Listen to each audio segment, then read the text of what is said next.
nome do Pai, do Filho e do Espírito Santo. Amém. Ave Maria, cheia de graça, o Senhor é convosco. Bendita sois vós entre as mulheres, e bendito é o fruto do vosso ventre, Jesus. Santa Maria, Mãe de Deus, rogai por nós, pecadores, agora e na hora da nossa morte. Amém. Nossa Senhora do Bom Sucesso, rogai por nós. Nossa Senhora Aparecida, Rainha e Padroeira do Brasil, rogai por nós e vai para o mundo. Em nome do Pai, do Filho e do Espírito Santo. Amém. Nosso conferencista hoje é colombiano, mas está há anos no Brasil. 40 anos.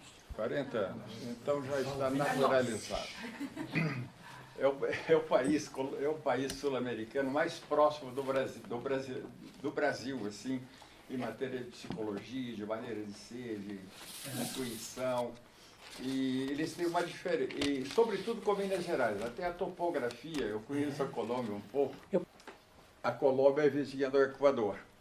E ali está Nossa Senhora do Bom Sucesso, que todos já ouviram falar, mas ele vai trazer novidades e muitas para nós e, sobretudo, vai fazer aplicações para os dias de hoje. Não achar que é uma coisa que um acontecimento do século XVI não tem importância no século XXI. Tem muita importância, sobretudo se vem de Deus, porque Deus é atemporal. Se, historicamente, nós temos, por exemplo, um assunto que nós estávamos vendo aí, a Renascença, que influenciou e que influencia até hoje o mundo moderno, e não por pouco, isso se passa, sobretudo, no campo sobrenatural. Então, ele veio para falar para nós sobre isso. O nome dele é Luiz Guilherme Arroyave. Como disse o senhor na apresentação disse que sim, não é que estava vendo aqui o papelzinho. Ele falou da Renascença, falou que as coisas vêm de muito longe. Em realidade, o que eu vou comentar vem de muito longe. Todos escutamos falar e conhecemos a história da Companhia de Jesus, Santo Inácio de Loyola. Santo Inácio de Loyola, em certo momento, quando a companhia estava estruturada mesmo, já funcionava bem, no início, eles foram muito rápidos. Havia uma graça muito especial, então a coisa voou, na época, rapidíssimo. E ele, em certo momento, olhando a Europa e olhando o que ele tinha, planos que ele tinha para o mundo, ele mesmo disse para alguns mais próximos dele: o futuro da civilização não está mais na Europa. O futuro está na América. Estamos falando de ano 1540, 1550. A companhia foi fundada oficialmente, a autorização do Papa saiu em 1540. Ele aí foi que pensou: temos que mandar jesuítas para a América. A América tinha sido descoberta nem 50 anos antes. E ele, por uma coisa meio profética, evidentemente providencial, ele viu que o futuro era a América. Então, para a América vieram dois grandes jesuítas. Houve muitos também, mas dois que marcaram a história, não só do Brasil, mas também da Companhia de Jesus: Nóbrega e o Padre Anchieta. Colossos. Eu não sou brasileiro, mas eu li a história deles. O Padre Anchieta é até muito silenciado no Brasil. Vai procurar biografia do Padre Anchieta. É difícil encontrar uma biografia. Eu li uma, mas é uma biografia decepcionante.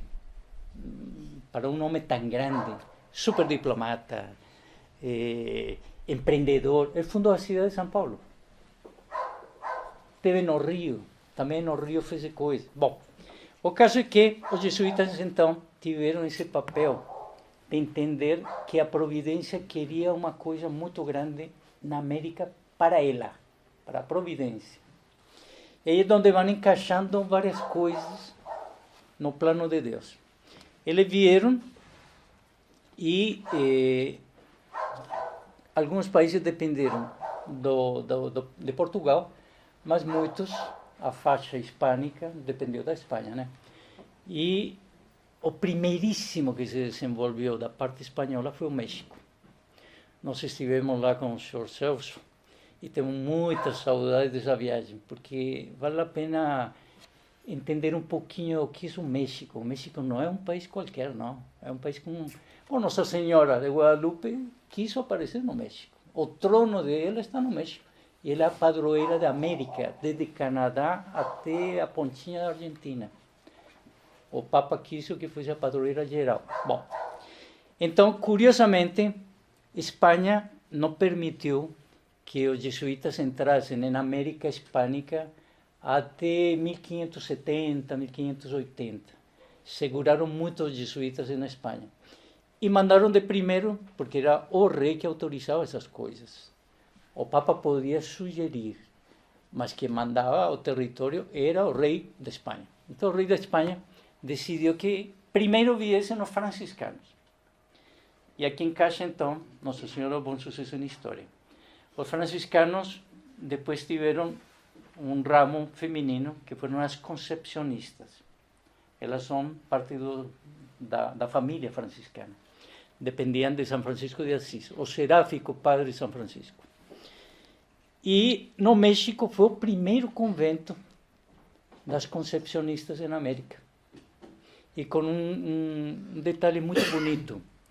O México, quando foi descoberto por os espanhóis e conquistado por um espanhol chamado Hernán Cortés, esse Hernán Cortés, quando chegou nas primeiras tribos mais perto do litoral, em uma dessas tribos tinham uma imagem de Nossa Senhora.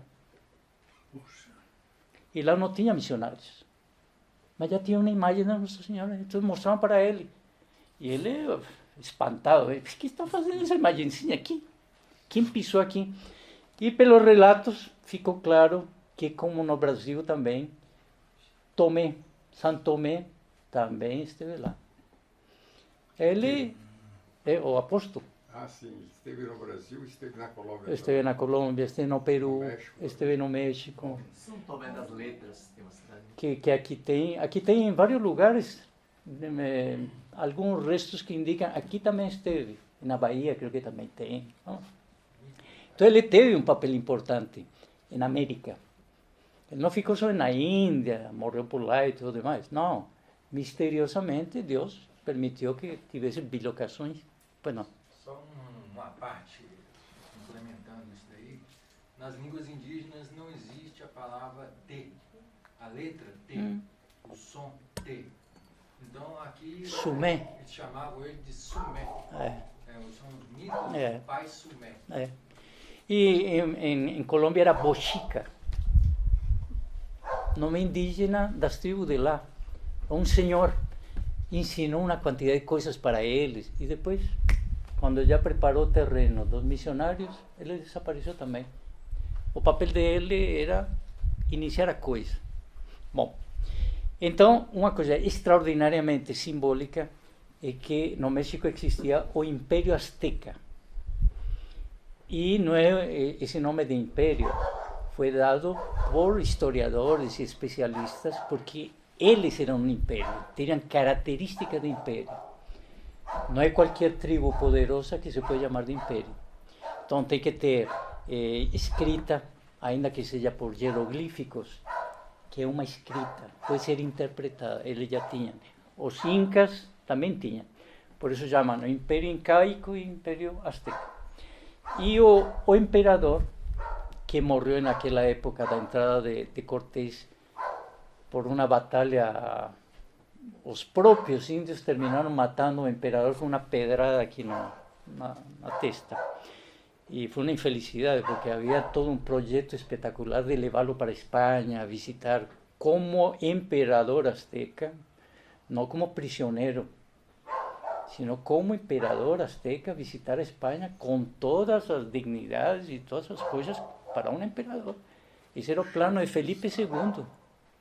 Está nas cartas e tudo. Bom, ele morreu, mas antes de morrer, ele tinha respeito por Hernán Cortés e admirava Hernán Cortés, porque um punhadinho de soldados derrotaram um império, não era brincadeira, não? E guerreiros entre eles, sabem respeitar-se nessas épocas. Hoje, com Putines e com... Aqui não vale mais nada. E ele tinha filhos e filhas. Quando Hernán Cortés escreveu para o rei deu ordem, mandou um decreto dizendo: você vai ficar encarregado de responder pelos filhos do imperador. E vai ter que dar dignidades principescas a seus filhos. Eles não são escravos nossos. Eles são descendentes de um imperador. E uma das filhas, a mais nova, entrou junto com as primeiras concepcionistas no convento. Então, uma filha do imperador do México foi das primeiras concepcionistas na América. Isso tem um certo sabor, uma coisa muito bonita. E como que dá uma legitimidade a muita coisa. E de aí, então, depois vieram para a América do Sul. E para a América do Sul, então, no Equador, foram mandadas 9. As primeiras 9. Eram quase todas de famílias nobres. Porque também tem a ideia que freira se faz freira porque não tem que fazer na vida. Nessa época, muitas nobres entravam nas ordens religiosas. Muitas. E para a América, então, mandaram essas 9 primeiras, eram todas da nobreza. E entre elas havia uma menininha que era sobrinha da que estava dirigindo a fundação. E essa é Sor Mariana de Jesus Torres. Então já demos a volta e já encaixamos na América. Eu vou querer que vão passando algumas fotos, porque aqui quienes visitaram alguma vez o Equador. Eu dizia que o Equador era o escrínio, ou seja, um relicário da América Latina, porque o número de santos também não é pequeno. Esse aqui é a basílica onde fica a padroeira do Equador. Fica longe de Quito e é uma cidadezinha muito secundária. Lembra um pouquinho de outras cidades. Na Colômbia também a padroeira não fica nas capitais, fica longe. Aqui a Aparecida fica longe. Como que Deus quis não estar no centro da coisa, senão obrigar a peregrinar. Me visitem a mim, que sou a padroeira. De vez em quando eu visito vocês, eu vou peregrinar lá, mas eu fico aqui. Então lá também, pode passar e conhecemos a padroeira de lá. Esta é a padroeira, Nossa Senhora del Quinche. Curiosamente, Deus, Ele é bondoso com todos, nós somos filhos dele, seja na Índia, seja no Japão, seja no Equador, seja no Brasil. Ela se adapta ao tipo humano dos países, porque quem vê tem rasgos indígenas. E evidentemente vistem a ela com os brincos indígenas, o menino às vezes tem coisinhas indígenas. E como a igreja é assim, ela não coloca freios, muros, não, ela é bondosa. Pode passar? Então a próxima. Isto. E nas próximas, aí eu já vou entrar a falar do próprio convento, porque é necessário conhecer algumas coisas da história para entender o que aconteceu. Bom, esse é Quito, agora já entramos direto em Quito. É o panorama que se vê do Pichincha. Então, de aí se pode ver até o nevado, da altura do Pichincha. E este cerro se chama Cerro del Panecillo, del pancito, do pãozinho.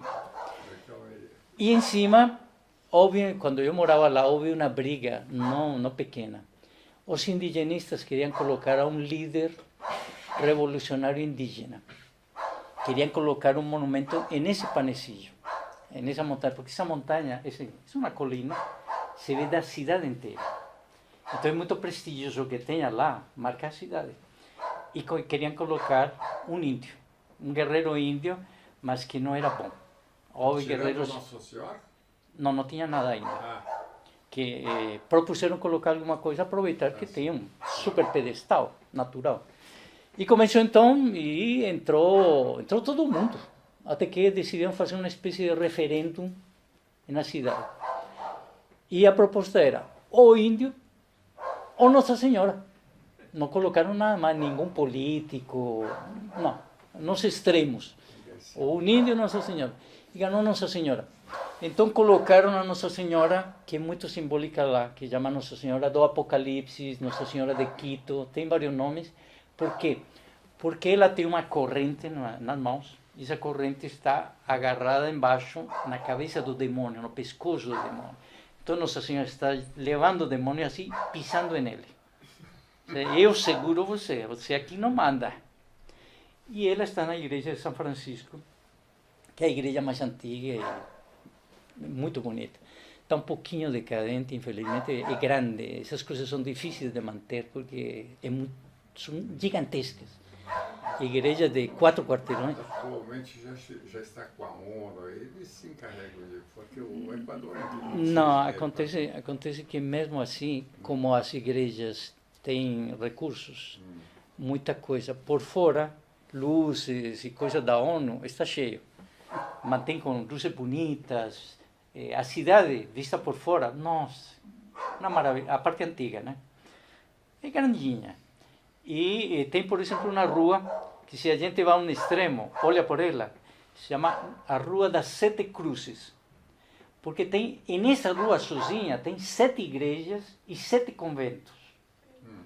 Então imagina uma cidade que tem, pequena na época, já tinha 7 conventos em uma rua. Nossa. E nas outras ruas tem outros conventos, as agustinianas, as não sei o que, não ficam aí nessa rua, ficam em outras ruas, da mesma cidade, do mesmo pedaço. Bom, então, pode passar. Aí você vê a imagem de Nossa Senhora melhor, está vendo como fica. Aí deveria ter um índio se tivesse levado, a revolução tivesse levado para frente. E vejam as casas ainda, isso tem que ser mantido por causa da ONU, não protegendo a parte mais bonita da cidade. Pode passar. Essa é a igreja de São Francisco. O quarteirão que ficou, porque os franciscanos tinham 4 quarteirões desse tamanho em Equador. Eram poderosíssimos. Foram os primeiros que chegaram. Bom, deles é que depende Nossa Senhora do Bom Sucesso, as concepcionistas. Dependem dos franciscanos. Pode passar? Essa igreja se chama Igreja do Voto Nacional. É a única igreja de Equador, das poucas góticas. Demoraram mais de 100 anos construindo, porque era com esmolas. Não entrou dinheiro em ninguém, assim, uma fundação não sei o que vai pagar. Não. Tem que ser pagada porque é o voto nacional. É uma promessa do povo equatoriano de construir uma basílica ao Sagrado Coração de Jesus. Que século? Isso foi no século XIX. Foi García Moreno que propôs, foi um mártir, um presidente mártir. E agora já está completa. Então tem o coração de García Moreno e o coração de um bispo que está em processo de canonização. Estão em 2 altares laterais. Pode passar? Essa aqui é a catedral e a praça principal. É interessante saber que está a catedral, aqui está o Palácio de Governo, aqui está a cúria, a parte do episcopado, e da outra parte é a prefeitura. Ou seja, tudo quanto manda está aí junto. E nesta esquina de onde se tirou a foto, está a igreja de Nossa Senhora do Bom Sucesso. Por isso o mistério da vida, ela ficou no lugar mais central do Equador. Ao lado do Palácio do Governo. Pode passar. Isto também é muito bonito. Equador, muito antes do dogma da Imaculada Conceição, eles já tinham decreto legislativo em 18... Não, já tinha havido o dogma. Mas nas igrejas lá é fácil ver uma placa nas entradas principais que diz: nadie pase de este umbral sino jura por su vida que María es concebida sin pecado original. E isso é coisa de 1500, 1600, antes do dogma. Lá era ali. Ou crê no dogma, sem dogma, ou não entra aqui. É o fervor popular que quase... Pode passar?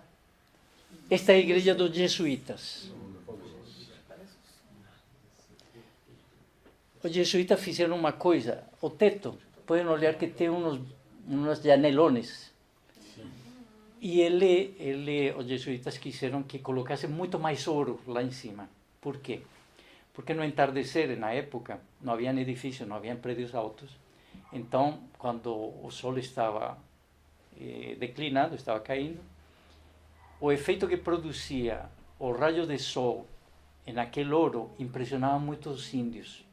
Então, os índios entravam em quantidade à igreja para ver o fenômeno que se dava nesse palácio. Para eles é um palácio. Então, jogava ouro como se fosse fogo. E os jesuítas perceberam a coisa e disseram,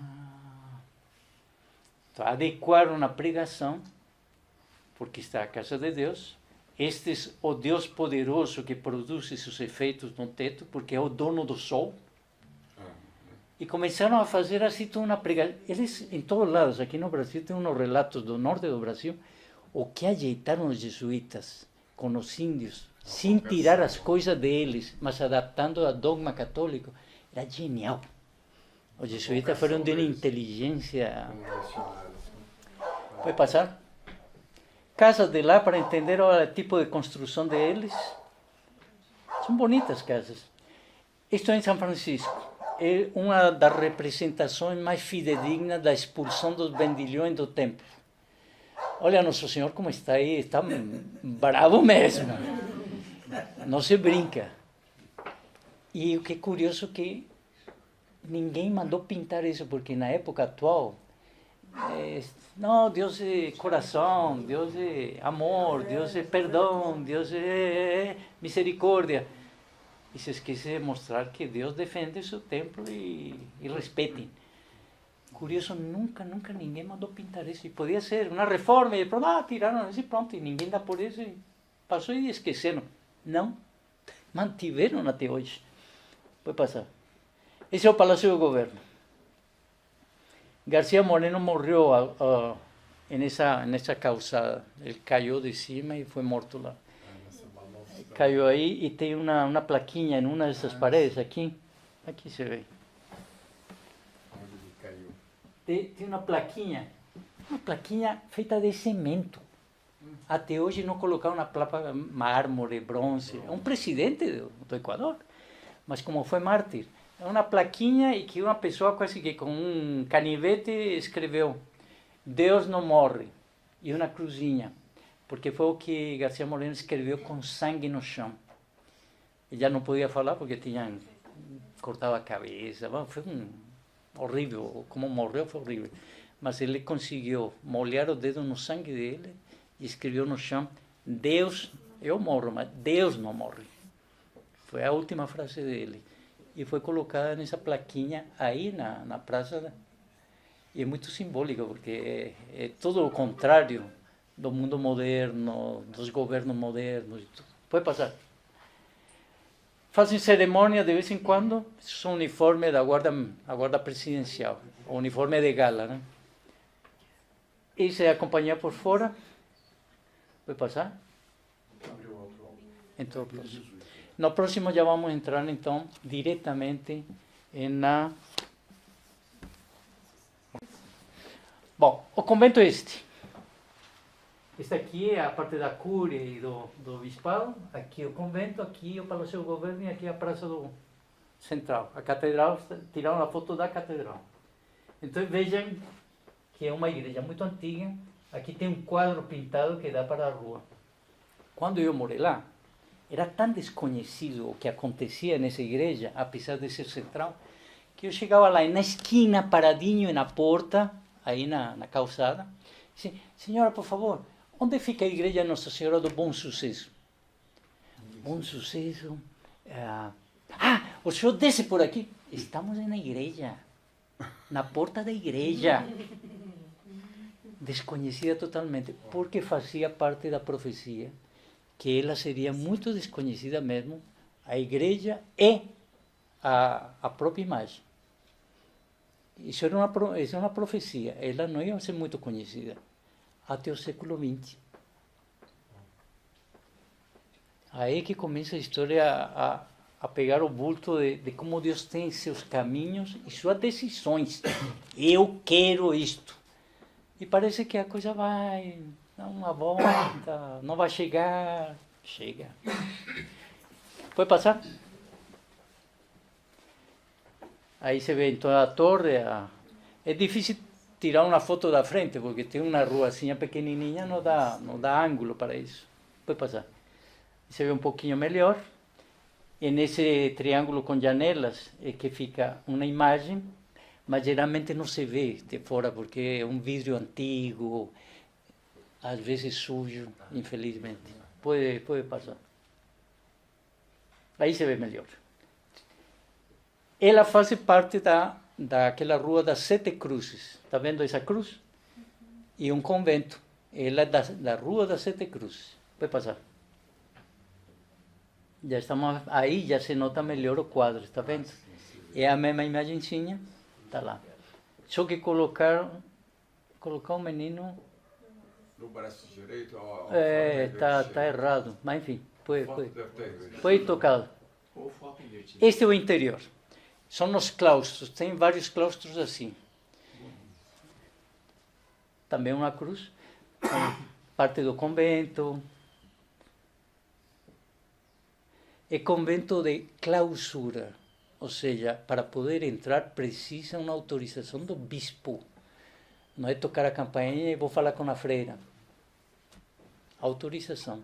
E tem que passar por 2 grades. Também não uma portinha e entrou, não. Tem uma grade de ferro e depois outra grade de ferro para poder entrar. É para indicar, isso aqui são esposas de Cristo e sou de Cristo. Aqui não tem essa história, vamos falar, me dá uma receita de cozinha, vamos na cozinha, vamos fazer. Não tem. Aquele filme A Noviça Rebelde tem uma cena assim que eles queriam falar com a Maria, né? Exatamente. Está na clausura. Na clausura. Aliás, esse convento lindíssimo que usaram para o filme.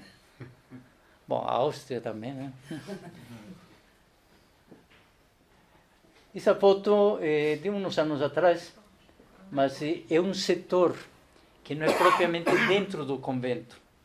Eles fizeram, o lugar é muito grande, então podem fazer umas construções, não chegam a ser externas. É um quarteirão todo, um quarteirão... Quase, não chega a ser inteiro. Elas tinham 2 quarteirões e tinham uma ponte antigamente que comunicava uma parte do convento com outra, passava por cima da rua, como aquele que tem em Veneza, a Ponte dos Suspiros. Lá não era a Ponte dos Suspiros porque ninguém estava preso, nas Ponte dos Suspiros porque era julgado aqui e depois ia para a prisão. Então a ponte era dos Suspiros. Oh, a última vez que vejo o canal. Oh. Então, aqui a foto, interessante. Ela é a fundadora das Concepcionistas. É Santa Beatriz da Silva, portuguesa, nobre. E ela mesma, o símbolo dela era uma estrela, é uma estrela aqui, a fundadora. Pode passar. Essa aqui já entramos direto nas profecias. Esta aqui é Sor Mariana de Jesus Torres. Foi a ela que Nossa Senhora começou a revelar as profecias. Ela chegou como sobrinha, era muito menina, mas depois chegou a ser uma das prioras do convento. E consta, pela história, que ela é a santa do convento. As fundadoras todas são consideradas santas também, mas não tem processo de canonização. Ela aqui sim tem processo. O processo está muito agarrado, como dizem aqui em Minas, agarrado. De não ir para frente, então está muito agarrado. Dom Helder está na fila. É porque não tem... Dom Helder está na fila. E Dom Helder e outros, hein? Se fosse só Dom Helder, tá Mas então, dela existem 2 quadros. Este e outro que foi encontrado mais recentemente, porque especialistas estiveram revisando os quadros lá, por causa da Unesco e essas coisas, da ONU. Eles tinham obrigações também e contratos. Então, eles de vez em quando passam e revisam como está o estado dos quadros. Quadros, se não se cuida, em um frio desses e umidade.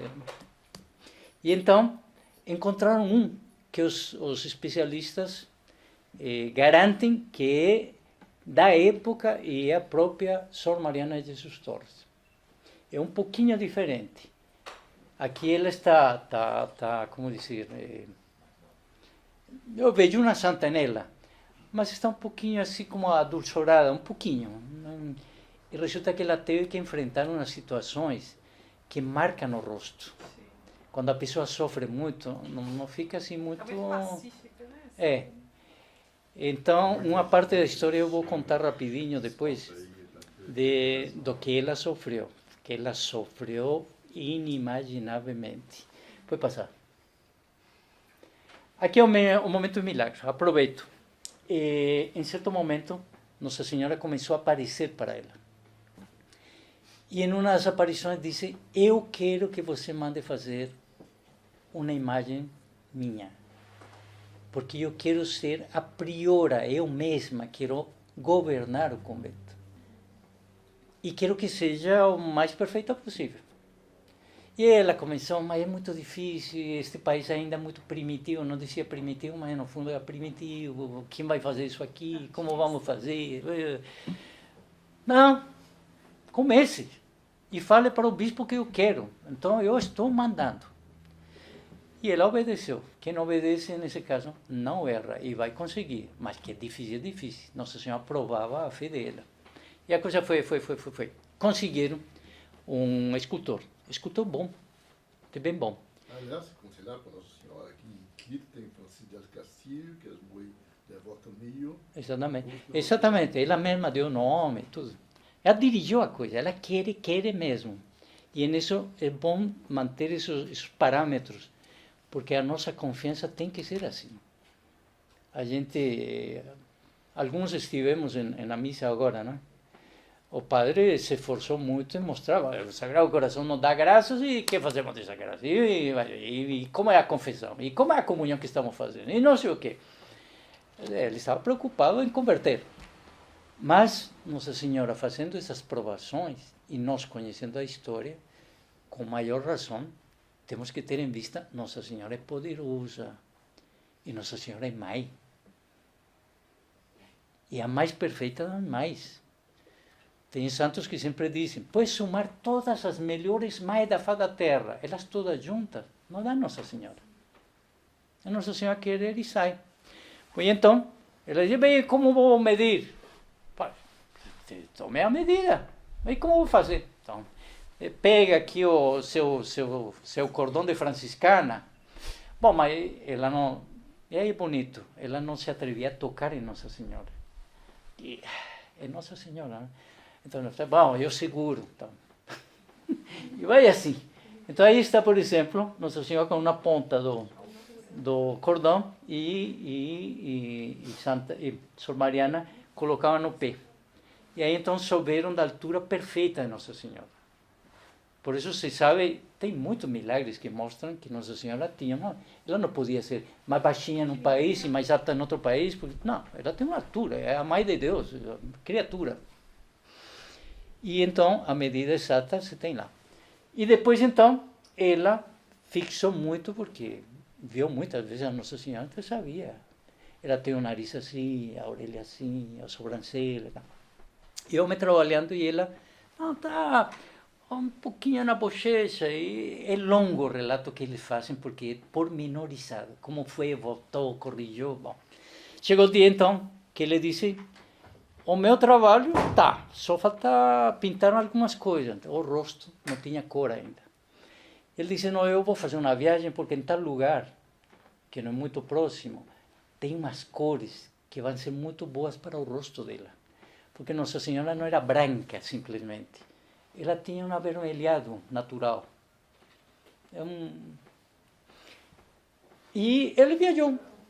Então elas ficaram aguardando, o bispo já sabia de tudo, já tinham encomendado báculo, coroa, uma série de coisas já tinham encomendado. Uma marquesa que vivia lá, muito generosa, mandou fazer as coisas na Espanha, tudo super programado.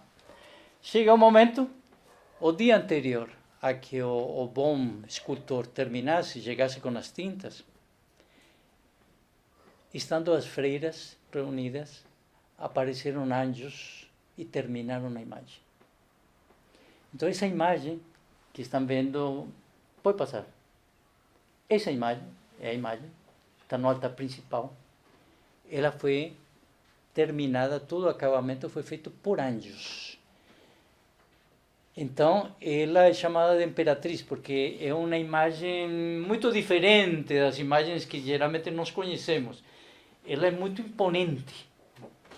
Tanto é que tem um canto lá muito bonito que diz: Salve Imperatriz do céu, Mãe do Eterno Padre. Eles cantam isso a plenos pulmões, são fervorosos. No momento de cantar, solta a voz. E é dela. Então, Salve Imperatriz do céu, é ela. Pode passar. Tem uma mais próxima depois. Aí. Está vendo o rosto como ele? Ela é branca, mas tem esse vermelhinho. O menino, infelizmente, não é original.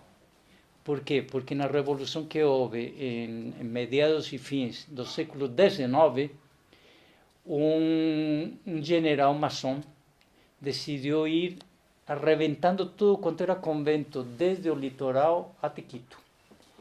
Então chegaram na cidade como Riobamba, invadia a Companhia de Jesus, entrou, Nosso Senhor fica exposto, Santíssimo Sacramento, entrou com um cavalo lá dentro. Mas também apanhou nessa cidade, que foi uma barbaridade, porque fizeram tanta, como se diz trampa em português? Atrair alguém, armadilha. Chegou lá e já sabiam que ele estava indo, todo mundo estava em pânico, fugiam da cidade, porque era desses liberais do século XIX que matam padre e comem a víscera do padre, e essas coisas assim, violentas. É a coisa puxada mesmo. Então, sabia, e em Riobamba prepararam para ele uma armadilha daquelas. A classe alta tinha palácios bons na época, próximos das igrejas principais. E sabiam que estes homens iam para as igrejas a arrebentar tudo. Então, as moças de classe alta saíam nas sacadas e começavam a fazer gestos para os soldados, essas coisas assim, né? Então o soldado pegava o cavalo e ia perto assim da sacada, porque eram sacadas. Se tivesse flor, jogava flor, ou se a outra tinha flores, jogava flores. Quando chegavam bem perto, se abriam as portas da casa, no lado da sacada, e apareciam outras matronas com uns panelones de azeite fervendo. Olha, mas foi uma coisa terrível. Eles não esperavam isso. Até imóveis jogavam em cima deles. A coisa foi violenta. As mulheres lá, de armas tomar mesmo. Elas toparam isso. Não sabe que ficou para a história. Essa cidade marcou para a história. Também foi muito odiada por isso, né? Porque foi uma humilhação para este general. Paixão, essa coisa assim, ninguém me para. As moças aí. Foi bonita a coisa, foi bonita. E então, aqui no convento, Nossa Senhora começou a agir e a mandar. Já tinha imagem, coroaram a imagem, foi tudo uma coisa fantástica. Mas aí veio um momento de muito sofrimento. Eu vou contar só um fato, para ganhar tempo. Ele cuidou com esse menino Jesus, esse general? Não. Acontece que, para evitar, isso, graças a Deus, o senhor falou que já estava despistada a coisa, que em Quito entrava em pânico também, porque ele ia de cidade em cidade até Quito. Ele queria tomar o governo. Então, nos conventos, começaram a esconder coisas. E neste convento, esconderam a imagem, o menino Jesus, quadros, esconderam o corpo de García Moreno, porque o corpo de García Moreno, na época, era venerado pelo povo. Sabe como tiraram o corpo da catedral de García Moreno? Estava na catedral. Chegaram uns índios lá para fazer faxina. Índio. E eles, então, disseram que tinham que recolher uns tapetes que tinha na catedral. Tapetes muito grandes. Pegaram um tapete desses, colocaram o corpo e enrolaram o corpo de García Moreno no tapete. E aí foram 3, 4 índios pela rua carregando o tapete, mas estavam levando o corpo de García Moreno. Ninguém desconfiou nada. E foram esses que salvaram o corpo de García Moreno, porque ia ser queimado o corpo. Iam a destruir o corpo de García Moreno. Depois foi recuperado e tudo demais. Então, aconteceu o seguinte. O fervor das fundadoras se excedia em tudo. Elas eram santas mesmo. E as nativas do lugar começaram a ficar com ódio delas. Eram em Equador e que entraram no convento. E, simplificando, fizeram uma revolução violenta. Prenderam as fundadoras, colocaram no cárcere, porque os conventos tinham cárcere. Porque as leis eram leis religiosas da ordem. Então, só elas podiam julgar. Se vai para o cárcere ou não, são elas que decidem. Não é um juiz de fora aí que vai decidir, porque não tem nada a ver com isso. Não sabe como é a norma da casa. E então, elas fizeram uma revolução. E levaram tão longe que decidiram sair do convento as freiras, que eram de clausura. Hein? O pecado é gravíssimo quando saem. Podem ser excomulgadas. Acho que, ipso facto, saiu excomulgada. Assim como quem entra é excomulgado também. E então, decidiram sair pela igreja. Para sair pela igreja, tem que chegar a um lugar onde o coro canta delas, que é clausura com uma grade com véus. E elas podem ver o altar principal. Mas de fora é difícil ver as freiras. Chegaram nesse lugar, e ao lado esquerdo, digamos que essa é a porta e vai sair por aí. Bom, eu acelero. Desamarro a coisa. Há uma imagenzinha de Nossa Senhora da Paz, assim como se fosse Nossa Senhora do Bom Conselho. Aí tinha uma imagenzinha. E elas iam passar por aqui, abrir a porta e ir embora pela igreja. E estavam com velas. E era um número não pequeno, eram mais de 10 freiras. Quando chegaram nesse lugar, Nossa Senhora, a imagenzinha, deu as costas para elas. Uma imagenzinha de madeira, uma esculpida. Mas mais impressionante que só deu volta de aqui para cima. O pé ficou olhando para um lado e o rosto ficou para deixar constância do milagre. Depois, muitos séculos depois, alguém inventou de serrar e ajeitá-la. Mas acontece que não encaixou 100% porque girou o corpo gira, né? Então, músculos ficaram com a curva, né? E está assim hoje colada desse jeito, mas qualquer um vê. Então colocam um vestido, o corpo dela tem um vestido talhado, assim como este. Assim, igualzinho. Bom, quando as freiras, as revoltadas, as revolucionárias do convento viram isso, caiu da mão delas as velas. E já tinham avisado a superiora que estavam fugindo. Mas fugindo para quê? Para ir reunir-se com o bispo para condenar as superioras, as fundadoras. Isso é um ódio daqueles. Aí parou tudo porque, Nossa Senhora das Costas, levaram um susto enorme, pararam, não conseguiam sair. A superiora chegou, que não era das fundadoras, já tinha elegido uma intermediária, e disse, mandou voltar todo mundo, e mandou a uma das fundadoras tirar da mão delas as velas. Essas velas, estou contando a história das velas porque, como terminou a história, é impressionante. As velas foram guardadas em uma caixa de metal. E só tinha um sinal para indicar que era aquilo. E a revolução delas continuou. Mas uma coisa de uma violência, acusações, de umas calúnias, uma coisa brutal, inimaginável. E um dia, a capitana que chamavam, começou a falar de tal forma contra Sor Mariana de Jesus, criando tais histórias, até imorais, gravíssimas, que a superiora começou a ficar em dúvida se verdadeiramente Sor Mariana era boa ou não era boa.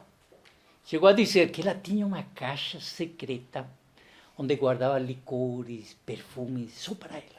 E algumas coisas que tinha roubado dos tesouros da igreja. Coisas de prata, de ouro. E estavam todas nessa caixa. A superiora, então, manda tocar o sino, chamem a todo mundo, Chamaram a elas que estavam no cárcel, venham aqui, e disse para Sor Mariana, me dizem que tem uma caixa com seu tesouro. Quero ver essa caixa. Dice, madre, quero ver essa caixa. Traia a caixa. Foi, Sor Mariana pegou a caixa, trouxe a caixa. Madre, abra a caixa. É uma história tremenda. E ela não queria abrir, já vamos ver por quê. Então, abriu a caixa, que tinha a caixa. Tinha ossos. As velas se tinham convertido em huesos, como decimos em espanhol. Um fêmur. Todos eram fêmur, ou seja, da coxa. E cada um tinha o nome da dona. Estava escrito o nome da dona. Então, a capitana está aqui. A fulana está aqui. Nossa, começou uma choradeira, se jogaram no chão. Não é possível. É claro. A gente conta a história e parece Hollywood. Não, é real, aconteceu. Imagina o espanto de alguém que vê um osso com um nome. E todos juntos em uma caixa que era a caixa do licorcinho, do não sei o que roubou e não sei quanto. E por que não queria mostrar? Por misericórdia para com elas. Mas elas obrigaram. Aí chegou o bispo e isso. É que aconteceu aqui tal coisa, tal coisa, tal coisa. Então começou a virar a coisa, simplificando. Elas foram para a prisão e as fundadoras saíram. Mas isso deu mais volta e volta, até que Nosso Senhor apareceu a Sor Mariana e disse o seguinte: essa capitana está condenada para o inferno. Ela não tem salvação. E Sor Mariana começou a rezar por ela, a oferecer sacrifícios por ela, pela conversão, porque estava viva, ela não estava morta. Se ela morre hoje, vai para o inferno. Decreto de Deus.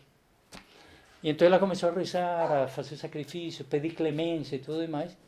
Até que um dia Nosso Senhor, de tanto que ela pediu, e com tanto fervor, que apareceu e disse: bom, você que quer?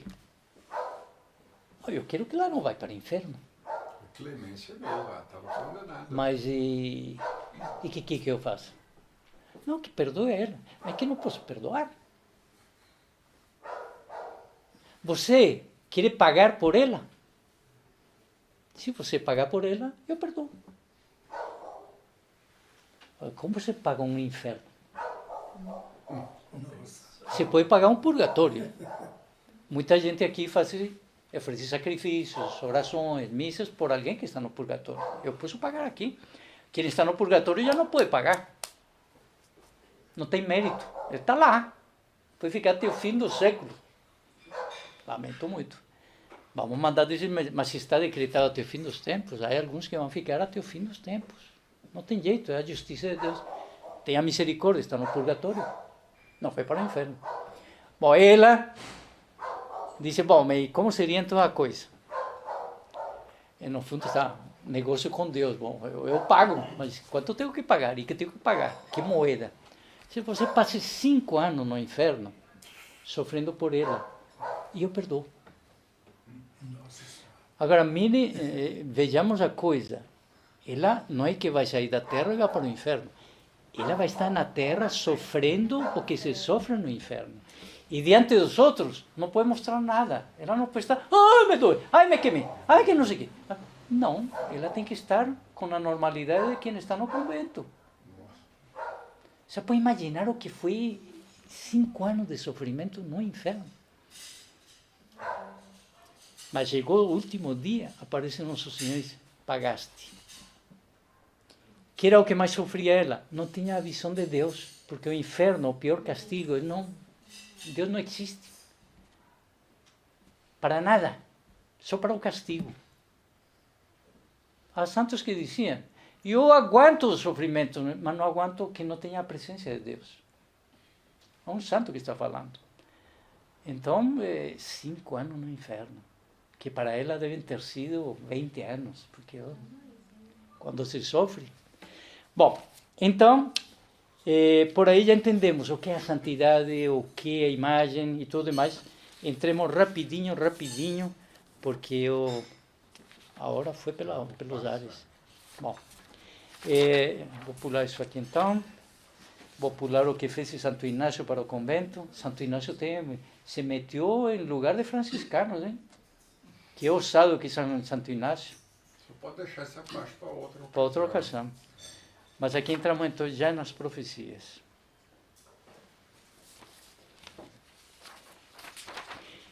O Dr. Plínio fez uma oração aproveitando uma parte das profecias. E é muito interessante lê-la, porque a introdução nos coloca a nós em frente a essa situação que estamos vivendo. Ele já nos atualiza de como isto não é simplesmente século 1600 e tanto, século XVII, sino que é século XX e XXI. Então diz: ó Senhora do bom sucesso, que com olhar de predilecção considerais o Equador, atentar. Esta campanha com esta oração, ela tinha uma fotografia de Nossa Senhora aqui e a oração atrás. E foi feita em muitos países, não foi feita só no Equador, porque isto é para o mundo inteiro. Foi feito no Equador, mas para o mundo inteiro. Então, atentai para a tristeza dos dias que atravessamos, caracterizados pela inteira confusão dos espíritos. O que estamos vivendo hoje, todos. Em Minas, em São Paulo, em Roma, em Londres, na Índia, todos estão nessa situação. Inteira confusão dos espíritos. Para onde caminha a cristandade? Qual será para ela o dia de amanhã? São perguntas que quase ninguém ousa responder. Não temos coragem de enfrentar isso assim na lata. Está caminhando para lá e vai acontecer isto. Estamos despencando. Como se para isto? Essa confusão não só subverte a esfera temporal, desordenando a fundo os campos cultural, político, social e econômico. As leis que estão tendo, a família que não está protegida, casamento homossexual, ideologia de gênero, bom, tanta coisa que vemos hoje, que deu tanto problema, tanto aqui no Brasil, como na Colômbia, como no Chile, porque queriam fazer uma coisa a toque de caixa, revolucionar a sociedade a ponta de lei, decreto, medida provisória, e as coisas espantaram, as pessoas ficaram assustadas. Houve uma reação grande ultimamente que não se esperava que houvesse. Todo estava caminhando assim, caindo, sem reação, e de pronto, puf, manifestações, tercios, missas, uma coisa impressionante. Ou seja, que todo mundo sabe que estamos numa situação delicada, todos sabemos. Essa confusão, bom, já li. Presenciaremos já amanhã a explosão da terrível conflagração que constituirá o desdobramento lógico deste caos. Ou seja, quando vai estourar isto? Pode ser de um momento para outro. A guerra da Ucrânia, todo mundo estamos longe. A gente diz, não, até aqui não vai chegar a radiação. Mas vai ficar, se houvesse uma guerra nuclear na Ucrânia, fica só na Ucrânia? Todos sabemos que não. Por mais que a gente não queira pensar nisso, sabemos que não. Hoje não. Essas coisas já não são assim. Só vai entrar Estados Unidos, entra a França, entra não sei o quê, entra a China. Isso arrebenta tudo. Então, terrível conflagração que constituirá o desdobramento lógico deste caos. É lógico que seja assim. Ou veremos o mundo ocidental, para obter um simulacro miserável de paz, capitular vergonhosamente ante o inimigo mortal da civilização cristã. Ou seja, os gritos de Putin e companhia nos vão assustar. Eu prefiro continuar a ter a minha caminha, minha comidinha. Comigo não, o que lhe pesa damos. O que está dito aqui. Vamos então a entregar os pontos. Isto é o comunismo. Começou a falar-se muito de comunismo no Brasil e em outros lugares, que não se estava falando mais, que pareceu morto durante certo tempo, mas ressurge hoje por todas as partes, transmudado e agravado por diversas manifestações de terrorismo, com as quais mantém mal veladas relações de cumplicidade. Exatamente o que está acontecendo. Ou Mãe da Candelária, ela também seria da Candelária, é Bom Sucesso e também da Candelária. Postos ante essas aterradoras hipóteses, nossos corações se voltam para vós em busca de uma luz, uma ajuda, um alento. Assim, se nos torna especialmente oportuno recordar o que manifestasteis a uma filha eleita vossa. Quando em 1634, em Quito, Sor Mariana de Jesus Torres rezava diante do Santíssimo Sacramento, subitamente a lâmpada que ardia no altar se apagou. Ao tentar reacendê-la, uma luz sobrenatural inundou a igreja. E aqui começa então a profecia. É curta. Filha querida de meu coração, sou Maria do Bom Sucesso, tua mãe protetora. A lâmpada que viste apagar tem muito significado. No século XIX, ao concluir-se, e continuará durante grande parte do século XX, aqui vão ter presente Nossa Senhora de Fátima. Uma junta na outra. Nossa Senhora de Fátima no século XX, ela apareceu no século XX. E dá continuidade a tudo o que ela falou no século XVII. Isso que é espetacular da coisa. Como uma compagina com a outra imediatamente. E Fátima vem até o século XXI. Ainda Fátima não se cumpriu. As ameaças estão, continuam vivas, mas o castigo ainda não se deu.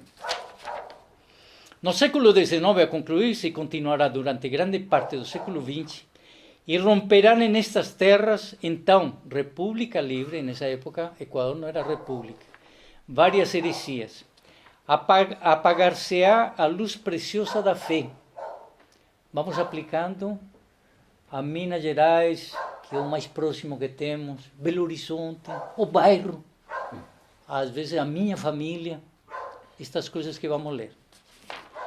Apagar-se-á a preciosa fé nas almas, pela quase total corrupção dos costumes. Estamos vivendo isso. Como se pode viver em um mundo assim, como normal? Está dito aqui, é isso mesmo. Total corrupção dos costumes. E nesse tempo haverá grandes calamidades físicas. Estamos vendo o tempo todo. Vulcães, o mar, incêndios, rios, tudo. Calamidades físicas, morais, públicas e privadas. O pequeno número de almas nas quais se conservará o culto da fé e das virtudes sofrerá um cruel e indecível padecimento a par de prolongado martírio. As almas boas sempre perguntando, e para que venha o reino de Nossa Senhora? Os bons se perguntam isso. E por que aguanta tal coisa, tal blasfêmia, tal sacrilégio? A Nossa Senhora não tocaram durante a paixão. Ninguém tocou nela. Hoje, quantas vezes vemos uma imagem de Nossa Senhora que fazem porcarias com ela, quebram nela, queimam nela? Ele está permitindo agora. Um mistério, mas ele está permitindo. E o que vem depois quando ele diga, chega? Tocaram na minha mãe, hein? Lá na paixão não tocaram nela. Tu imagine o que vai ser o contragolpe de Deus quando decida, chega. Vai ser impressionante e nós temos que preparar-nos para esse momento. Muitos de aqui, certo que vão viver esse momento. Você não viu o que fez com a minha mãe? É o Deus que vai ser o Deus da vingança. Com misericórdia para os bons, com graças impressionantes nunca vistas. Lógico. E nesses momentos, nesses tempos, a atmosfera estará repleta de espírito de impureza, que à maneira de um mar imundo correrá pelas ruas, praças, lugares públicos, em uma liberdade assombrosa, de modo que não haverá no mundo almas virgens. É o que estamos vivendo. Os sacerdotes se descuidarão de seu sagrado dever. Perdendo a bússola divina, se desviarão do caminho traçado por Deus. Agora começaram a aparecer padres que estão produzindo uma reação, porque o que estava vendo era isto tudo. Para libertar da escravidão dessas heresias, necessitarão de grande força de vontade, constância, valor e muita confiança em Deus. Para pôr à prova nos justos esta fé e confiança, haverá momentos nos quais aparentemente tudo estará perdido e paralisado. E então será o feliz princípio da restauração completa. Terá chegado a minha hora em que eu, de maneira assombrosa, destronarei o soberbo Satanás, pondo-lo sob meus pés, encadeando-lo no abismo infernal, deixando por fim a igreja e a pátria livres dessa cruel tirania. Quem vai fazer isso? É a seguinte profecia dela, e com isso acabo. Sobrevirão tempos aciagos nos quais, cegando-se na própria claridade, aqueles que deveriam defender em justiça, sem temor servil, nem respeito humano, o direito da igreja, dará nas mãos aos inimigos da igreja para fazer o que estes quiserem.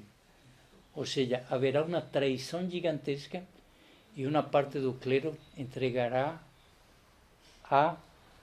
Perdão. Em cima, lá. Ah, é. Ou seja, a gente começa a analisar, eu não vou dar exemplos porque conhecemos exemplos, sobram exemplos. Mas, ai do erro do sábio. São palavras misteriosas, mas não dá para entender. Ai do erro do sábio, do que governa a igreja, do pastor do redil, que meu Filho Santíssimo confiou a seus cuidados. Isto em 1634.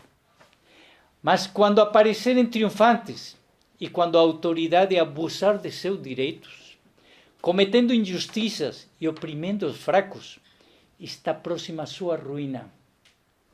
Cairá desplomada no chão e alegre e triunfante, qual tenra menina, a igreja ressurgirá e adormecerá. Olha que bonita esta parte. Porque terá que ter alguém que lidere isso. Aqui ela não dá nomes, mas ela descreve que tem que haver uma pessoa que ela é suscitada por Deus. E todo mundo nesse momento vai saber que é, por causa do poder que essa pessoa vai ter. Olha como está descrita aqui. A igreja vai ser como uma menininha, coitadinha, desprotegida. Essa menininha desprotegida, que é a igreja, a esposa de Cristo, estará nos braços dessa pessoa, como se fosse uma menina. E diz: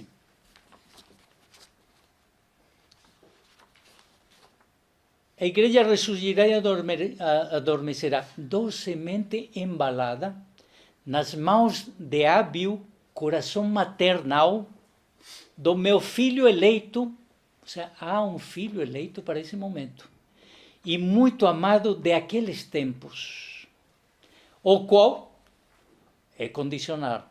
Se docemente prestar ouvidos às inspirações da graça, sendo uma delas a leitura das grandes misericórdias que meu Filho Santíssimo e eu tivemos contigo, ou seja, para quem conhece estas profecias, já está no caminho mais perfeito para esse momento. Quem conhece esta história, estas profecias, está enveredado pelo caminho certo. Encheremos de graças e dons muito particulares. Faloemos grande na terra e muito mais no céu. Você imagina o que vai ser essa pessoa? Grande na terra. Ou seja, que todo mundo veja esse homem. E muito maior no céu. Aonde temos-lhe reservado um trono muito precioso. Porque sem temor dos homens, combateu pela verdade e defendeu impertérrito o direito da igreja, e a quem muito bem poderá ser chamado mártir. Então nós temos o castigo e temos uma espécie de líder misterioso, mas muito bem caracterizado aqui. Vai ser fácil reconhecer no momento que se dê, que vai ser quem vai liderar todo esse... E nós temos que ir preparando a alma para esse momento mais difícil. Agora está difícil. Imagina nesse momento que Deus decida agir. De que lado vamos estar? Bom, agradeço o convite e a gentileza de estar aqui prestigiando. Nós que agradecemos. Nós que agradecemos.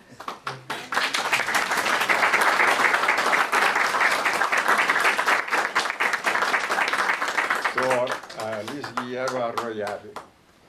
Vamos rezar então, agradecer a Nossa Senhora e que essa reunião frutifique em nossas almas e nos dê disposição para a luta.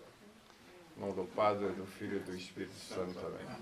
Ave Maria, cheia de graça, o Senhor é convosco. Bendita sois vós entre as mulheres, e bendito é o teu fruto, o vosso ventre, Jesus. Santa Maria, Mãe de Deus, rogai por nós, pecadores, agora e na hora da nossa morte. Nossa Senhora do Bom Sucesso, rogai por nós. Nossa Senhora Aparecida, Rainha e Padroeira do Brasil, rogai por nós. Em nome do Pai, do Filho e do Espírito Santo.